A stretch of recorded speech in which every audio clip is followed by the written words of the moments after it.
Hi friends, in that tutorial there guys, I would first of all apply that HD portraits options to fix the details.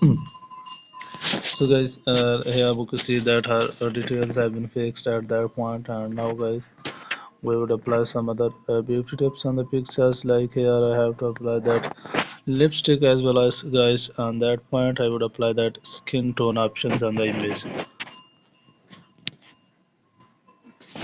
So friends, here we have to change the color of our second leg from here to there. And now friends, I would bring some changes in our nose. Like I would click on that nose, and guys, here I have to make her nose so smart and beautiful. And here we could notice some changes.